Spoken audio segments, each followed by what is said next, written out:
اور جو صحیح معنوں میں معززین تھے، ان میں سے دو نے مجھے پورے خلوص سے کہا کہ تمہارے لیے اچھے رشتوں کی کوئی کمی تو نہیں، ایسا مشکوک رشتہ نہ کرو، تم عزت دار خاندان کے نوجوان ہو، یہ عورت تمہیں دھوکہ دے گی۔ میں ایسی ہی باتوں کا منتظر تھا۔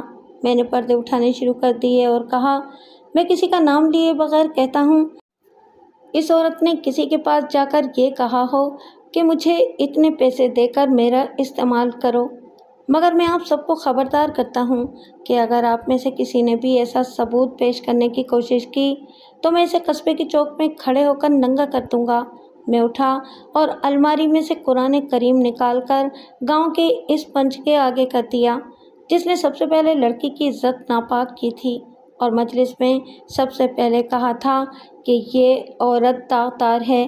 میں نے قرآن اس کے آگے کر کے کہا، چچا جان، اس کا پاک کلام پر ہاتھ رکھ کر ایک بار پھر کہیں کہ یہ عورت داغدار ہے، اور یہ بھی بتائیں کہ اسے مجبوری کی حالت میں کس نے داغدار کیا۔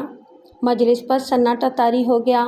میں نے قرآن گود میں رکھ لیا اور کہا، اس محلے پر خدا کی لعنت برسے گی جہاں کے بزرگوں نے اپنی بیٹی کے ساتھ منہ کالا کیا۔ آج اس عورت کے جسم میں اپنے باپوں کا گناہ پرورش پا رہا ہے۔ گناہ کس نے کیا اور سزا کسے ملی؟ وہ تمہارے پاس اس لیے گئی تھی کہ اسے سسرال سے سلائی کی مشین اور زیور واپس دلا دو جس سے وہ اپنی اندھی ماں اور 2 بچوں کو روٹی کھلا سکے۔ تم نے اسے پیسے دیے اس کی عزت سے کھیلے۔ لاؤ مولوی صاحب، نکاح کا رجسٹر کھولو، عورت میرے گھر میں موجود ہے، اس سے پوچھ لو کہ میں نے اسے لالچ یا دھمکی سے شادی کے لیے تو راضی نہیں کیا، اور میں قرآن پاک کو سامنے رکھ کر کہہ رہا ہوں کہ اس عورت کے تیسرے بچے کا باپ اس دنیا سے سکھی نہیں جائے گا۔ مجلس کا سناٹا اور گہرا ہو گیا۔ مولوی صاحب نے مجھ سے کلمے پڑھوائے اور نکاح کے رجسٹر پر دستخط کرائے۔ پھر 2 آدمی میری رہنمائی میں اندر گئے جہاں مظلوم بیوہ بیٹھی ہوئی تھی، اس سے ایجاب و قبول کرایا اور رجسٹر پر دستخط کروا لیے۔ حاضرین کو صرف چائے پلائی اور میں نے انہیں آخری بات یہ کہی کہ اب یہ بیوہ میری بیوی ہے۔ اگر اب گاؤں میں اس کے خلاف کسی نے بات کی تو میں اصل مجرموں کو سب کے سامنے لے آؤں گا اور ثبوت پیش کروں گا۔ میرا ایک ایک لفظ اصل مجرموں کے دلوں سے تیر کی طرح پار ہوتا جا رہا تھا۔ اچانک کسی نے بلند آواز سے کہا، شاباش کہو گاؤں کے اس بیٹے کو، بیٹا ہم تمہارے ساتھ ہیں۔ اس آواز سے مجلس میں چاند پڑ گئی اور مجھے ہر طرف سے شاباش ملنے لگی۔ مجلس برخاست ہوئی۔ میں نے اپنی بیوی کو اجازت دے دی کہ وہ اپنی ماں کے پاس رہے یا اسے اور اپنے بچوں کو میرے گھر میں لے آئے، لیکن اس کا گھر زیادہ کھلا تھا، اس لیے میں اپنی ماں کو اس کے گھر لے گیا اور ہم ہنسی خوشی رہنے لگے۔ میں نے بیوی سے کہا کہ گردن اونچی کر کے گاؤں میں گھومو پھرو، کہیں سے کوئی ایسی ویسی بات سنو تو مجھے بتاؤ، لیکن اس کے خلاف جو طوفان اٹھا تھا وہ بالکل ختم ہو گیا، کیونکہ طوفان اٹھانے والے تو خود مجرم تھے۔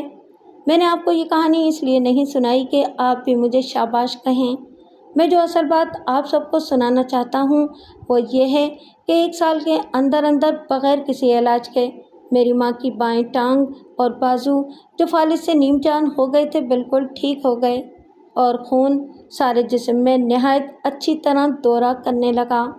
دوسرا معجزہ یہ ہوا کہ اسی 1 سال کے اندر اندر میری یہ بات پوری ہو گئی جو میں نے نکاح کی مجلس میں کہی تھی۔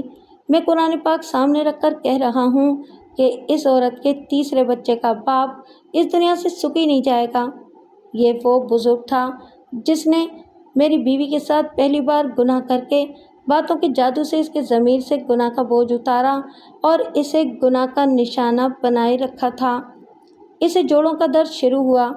اس نے قصبے کے ڈاکٹروں اور حکیموں سے علاج کرایا لیکن کوئی افاقہ نہ ہوا۔ اس کے پاس دولت تھی جو اس نے پانی کی طرح بہا دی۔ لاہور کے بڑے بڑے ڈاکٹر آزما دیکھے، آخر وہ اس حالت میں ہمیشہ کے لیے چارپائی پر گر پڑا کہ اس کی مٹھیاں بالکل بند ہو گئیں، انگلیاں اکڑ گئیں، گھٹنے ایک ہی زاویے پر دوہرے ہو گئے اور وہ بالکل اپاہج ہو گیا۔ ایک رات اس نے مجھے اپنے گھر بلایا۔ میں گیا تو وہ بہت ہی رویا۔ روتے روتے اس نے کہا، میں تمہاری بیوی کی جوتیوں کی مٹی کھانا چاہتا ہوں، شاید اس سے مجھے افاقہ ہو جائے۔ مجھے گناہوں کی سزا مل رہی ہے، جہاں تک میرا خیال ہے اس کے تیسرے بچے کا باپ میں ہی ہوں۔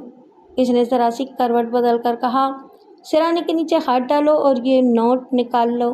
میں نے سرانے کے نیچے ہاتھ کیا تو میرے ہاتھوں میں نوٹوں کا بنڈل آیا جو میں نے نکال لیا۔ اس نے کہا، یہ 7,000 روپیہ ہے، تم لے جاؤ اور خدا کے لیے اپنی بیوی سے کہنا کہ مجھ گناہگار کو بخش دے۔ میں نے یہ رقم لینے سے انکار کر دیا۔ وہ بہت رویا اور ضد کرنے لگا کہ میں یہ رقم قبول کر کے اس کے ضمیر سے گناہ کا بوجھ اتار دوں۔ میں نے اسے کہا کہ یہ رقم غریبوں میں تقسیم کر کے اللہ سے گناہوں کی معافی مانگو۔ تم نے سچ کہا تھا۔ اس نے کہا کہ اس عورت کے تیسرے بچے کا باپ دنیا سے سکی نہیں جائے گا۔ میری اب یہ حالت ہے کہ میری اولاد بھی میرے قریب نہیں آتی۔ نوکر بستر اور کپڑے بدلواتا ہے، ورنہ میں اپنی غلاظت میں پڑا رہتا ہوں۔ دوسری شام وہ مر گیا۔ خدا کا لاکھ لاکھ شکر ہے کہ اس نے میری نیکی قبول کر لی ہے۔ شادی کیے 4 سال گزر گئے ہیں، بہت اچھے گزرے ہیں اور آئندہ بھی اچھے گزریں گے۔ مجھے پورا یقین ہے کہ میں سکھی مروں گا۔